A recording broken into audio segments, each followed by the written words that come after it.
Judah got that war cry. Benjamin got that war cry. Levi got that war cry. Issachar got that war cry. Naphtali Asher got that war cry. Gad got that war cry. Ephraim got that war cry. Manasseh got that war cry. Simeon got that war cry. Reuben got that war cry. Zebulun got that war cry. Israel got that war cry. I'm an Israelite, you can't top that. Most High, you can't stop that. Your arms are not long enough to boss the God, so don't fight back. Israel, repentant, keeping the laws, no sinning. Teaching them why was a part of her, so some prophets 31:15. We on the street, we part of loud, they spare none, no trembling. They laughing us, they scoffing hard, but they zombies and we living. Being a prophet is my profession. We're going to do a special edition of Q&A in the MIA based on Isaiah 58 and 13 and 14. Is it lawful to have unfruitful something? But it's basically talking about sex on the Sabbath. Is it sin to have sex on the Lord's Sabbath day? All right, so let's get some understanding of that. Let's read the first scripture that's pulled, Isaiah 58 and 13. Let's read that, and then we'll come back. Isaiah chapter 58 and verse 13. If thou turn away thy foot from the Sabbath, from doing thy pleasure on my holy day, and call the Sabbath a delight, the holy of the Lord, honorable, and shall honor him, not doing thine own ways, nor finding thine own pleasure, nor speaking thine own words. All right, so reading that, you would think that not doing thy own pleasure, it would go into sex and things like that, but it's not actually talking about that. We'll come back to it so you can get the understanding, but it's actually, it's only 4 times that you cannot have sex in the Bible. So actually, we're going to extend it to 5. Because if you ain't got a husband, you shouldn't be having sex. So it's 5 times. Let's go to one of the first ones here. Let's go to 1 Corinthians chapter 7. Yes, sir. 1 Corinthians chapter 7 and verse 1. Now concerning the things whereof he wrote unto me, it is good for a man not to touch a woman. Nevertheless, to avoid fornication. So the reason Paul said it's not good for a man to touch a woman is because you can devote all your time to the Lord. You don't have to worry about pleasing your wife or her pleasing you. Like Paul did, he didn't marry. All his time was devoted to traveling all across the eastern side of the Greek countries, raising up the 12 tribes that was scattered. But all men cannot contain themselves like Paul did, like Christ did. Read verse 2. Nevertheless, to avoid fornication. So if you cannot contain yourself, you don't have that kind of spirit in you like they did. You can bring your body under subjection, and you don't want to be in the midst of sin or fornication. Do what? Let every man have his own wife, and let every woman have her own husband. There's one wife to every man, there's one husband to every woman. You don't. Let the husband render unto the wife due benevolence. That is talking about sex and affection. You don't. And likewise also the wife unto the husband. The wife have not power of her own body, but the husband. And likewise also the husband have not power of his own body, but the wife. So Paul is letting you know, some of you brothers that do not have a wife, that are maybe in the process of proving them in the future, your body's not your own. When your wife wants some, you got to give it to her. Same thing with you sisters. When your husband wants some, no matter you got to, whatever you might make up to not do what he wants you to do, your body's not your own. Now, with that understanding, it also says in Peter that you dwell with them according to knowledge. So they got a daggone headache and a broke ass arm, and you said, hey, do benevolence, woman, let's go. No, use some sense, because them still the daughters of God. It was his kids before it was your wife. You got to answer to him for how you treat him. So, go to verse 5 now. Verse 5. Defraud ye not one the other. So he says, defraud you, don't hold back sex from each other. We don't. Except it be with consent for a time. That's the first reason. It says, except it be with consent. Both of y'all agree on this. Okay, you got a headache. You know this happens often. Okay, all right, I can wait. Except it be with consent. Read on. That ye may give yourselves to fasting and prayer. Also fasting and prayer. So that's the one time you can, when you're when you're fasting. You can't have sex when you're fasting. And when we go back to Isaiah 58, we'll tie it in. You'll understand why. Okay, so fasting and prayer, read on. And come together again, that Satan tempt you not for your incontinency. Incontinency. So that means, so the thought of adultery don't creep into your mind. You don't need to look nowhere else because you're getting it at home. You don't need to look nowhere else because your husband's giving you due benevolence. When you are giving due benevolence to each other, you still look outside of that, you wicked as hell. Judgment waiting on you. So that's the first time right there. Fasting is the first. Let's go to the other one here. Let's go to Leviticus 12. Leviticus chapter 12 and verse 1. And the Lord spake unto Moses, saying, Speak unto the children of Israel, saying, If a woman have conceived seed and born a man child. So she has a man child, a little boy. Read on. Then shall she be unclean 7 days, according to the days of the separation for her infirmity shall she be unclean. And in the 8th day the flesh of his foreskin shall be circumcised. And she shall then continue in the blood of her purifying 3 and 30 days. 3 and 30 days. So that's 33 days on top of the 7 days that it was already announced. So that's 40 days that she is considered untouchable to the Most High. After having a young son, a boy, 40 days for a son. Right. No sex. Read on. She shall touch no hollow thing, nor come into the sanctuary until the days of her purifying be fulfilled. Now, you may not understand, well, if you can't have sex for 40 days, well, then that means she can't keep the Sabbath day, right? Let's show you the reason why he said that real quick. Leviticus 15, and let's read verse 31. Leviticus chapter 15 and verse 31. Thus shall ye separate the children of Israel from their uncleanness, that they die not in their uncleanness when they defile my tabernacle that is among them. So that's why she could not come into the sanctuary at that time, is because she could not defile the Lord's temple, the Lord's sanctuary, the tabernacle. Is the temple still standing, brothers? No. No. So that being put apart for 40 days not coming is no longer standing because there's no temple. Can you touch them? Because now does that mean that the 40 days is gone that you cannot touch them? No. Because the only reason they couldn't come in was because it was a temple. So that part is gone, but the 40 days still stands. Back in Leviticus 12. Oh, okay. Yeah, Leviticus 12. Read verse 4 and 5. Yes, sir. Leviticus chapter 12 and verse 4. And she shall then continue in the blood of her purifying 3 and 30 days. She shall touch no hollow thing, nor come into the sanctuary until the days of her purifying be fulfilled. And when we go back to Leviticus 15, I'll show you why the coming to the sanctuary is done away with, but not the 40 days. It'll make perfect sense. Precept upon precept. Read on. Verse 5.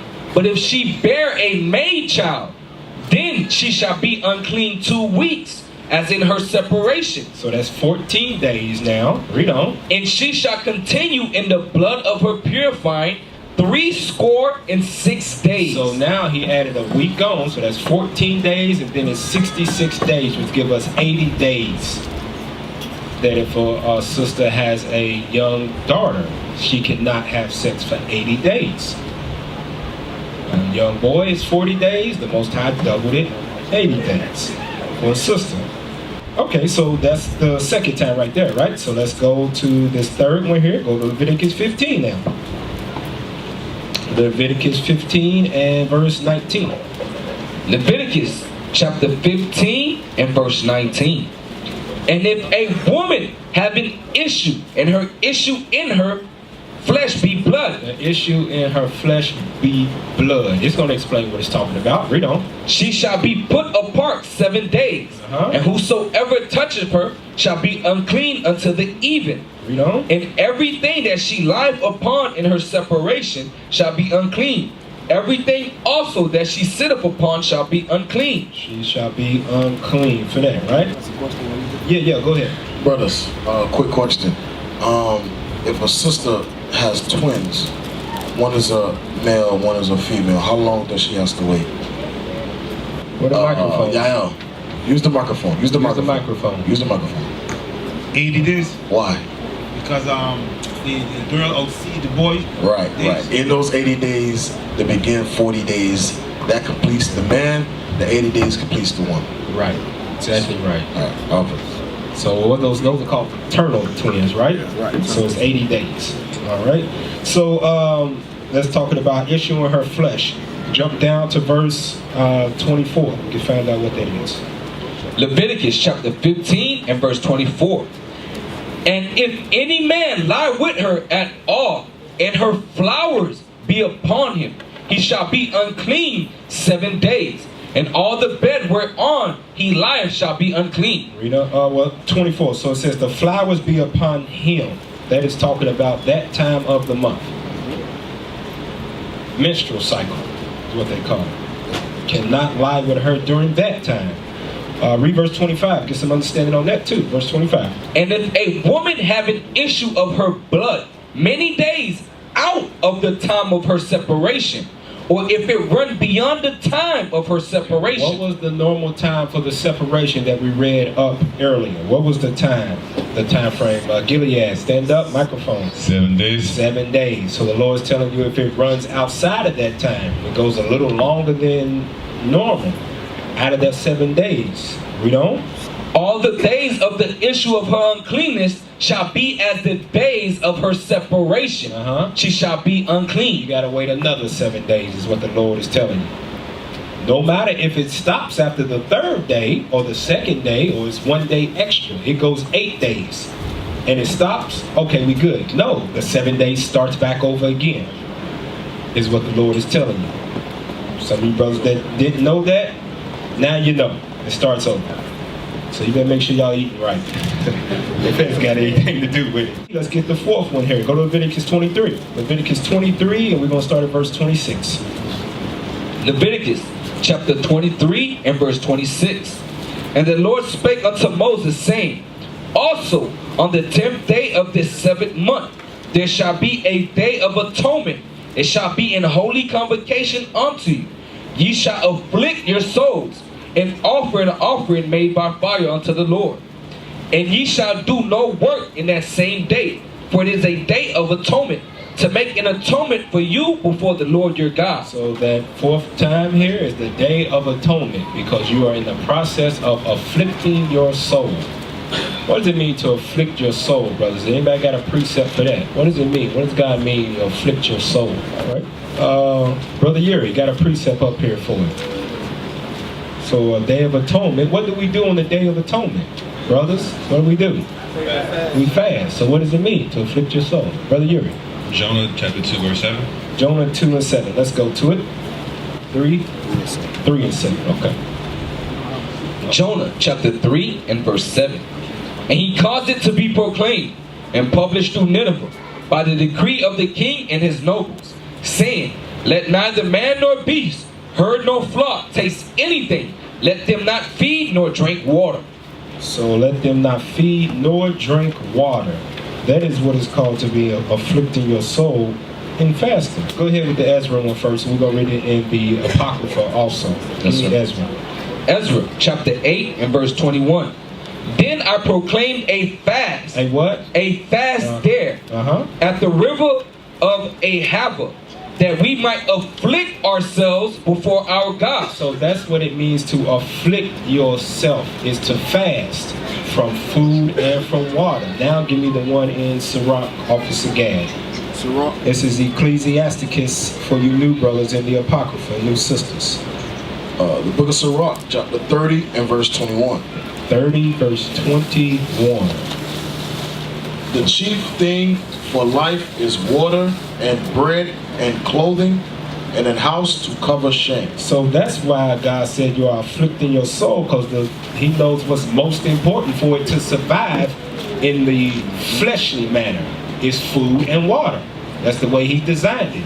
So when you afflict your soul, you fast and deny yourself water and food. Yeah, Brother Judah. 29 and 21, sorry. 29, 21. 29, 21. 29, 21. All right, go back to Leviticus 23 now. Leviticus chapter 23 and verse 27.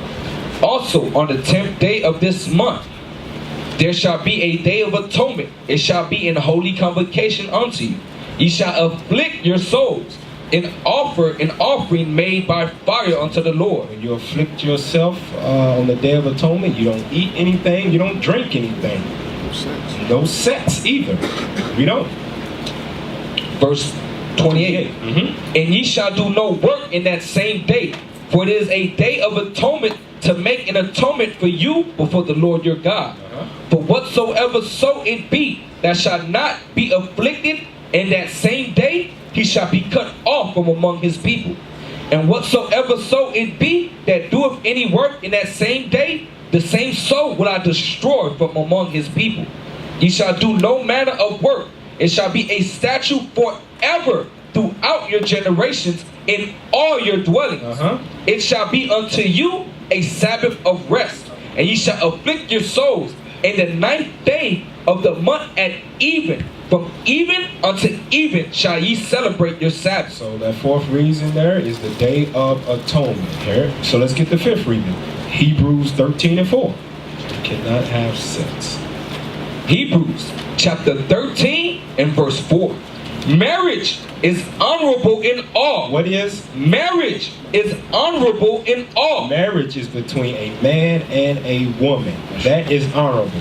And in that marriage, read on. And the bed undefiled. What they do in that bed, which would be have sex, it is undefiled. A man and a woman that is a husband and wife in a marriage. So if you are not married, read on. But whoremongers, you are a whoremonger if you're having sex outside of marriage. And that's for you men. Deuteronomy 23:17, the Lord calls you a whore if you're a woman having sex outside of marriage. Read on.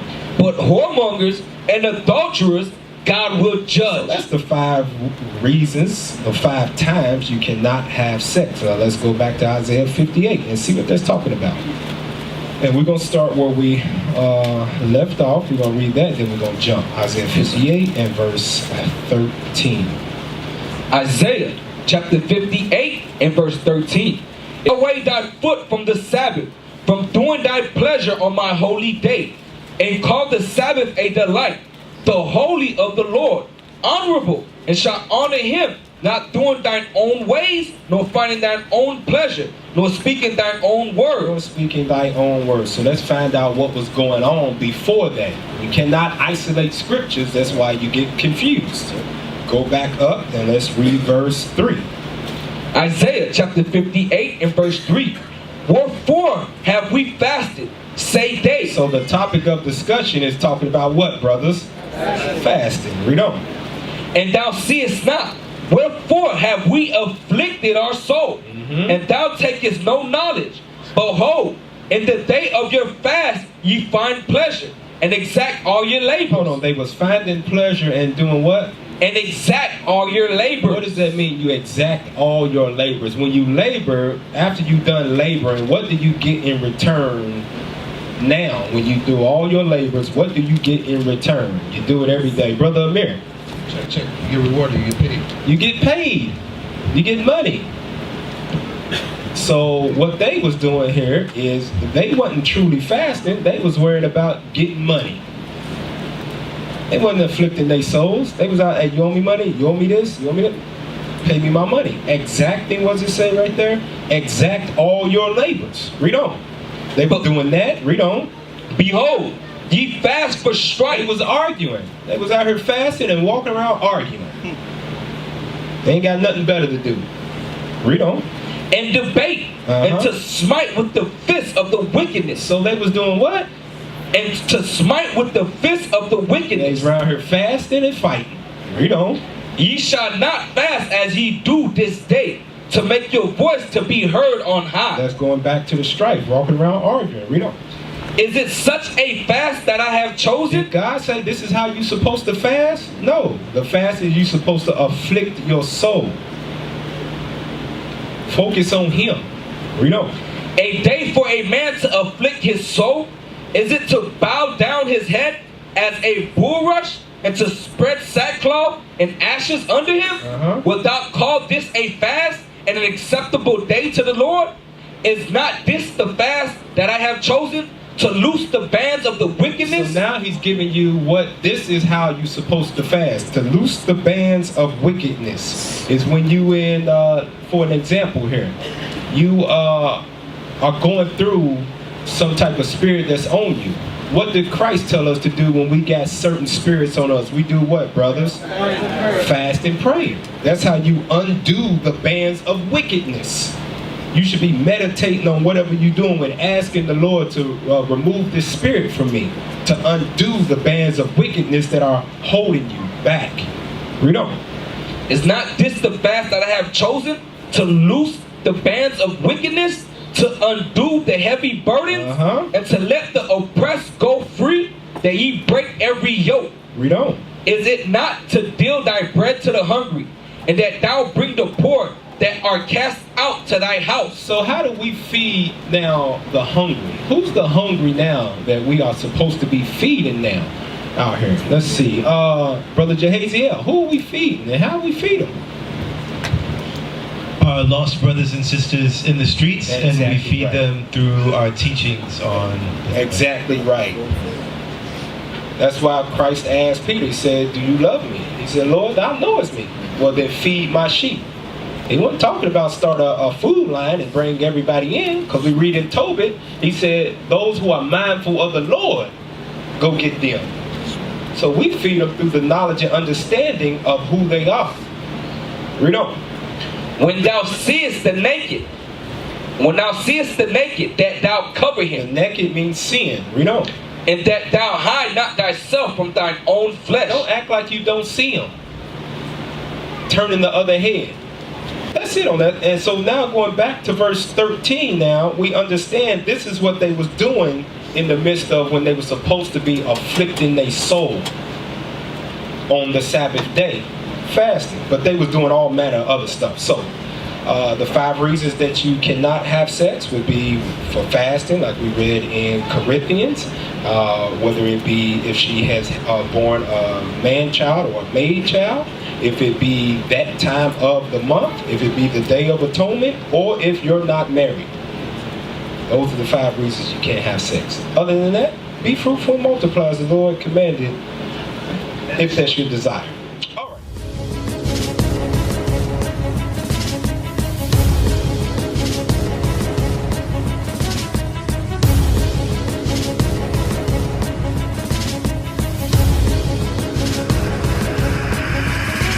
Shalom, Israel. I'm Elder Nathaniel of Israel United in Christ.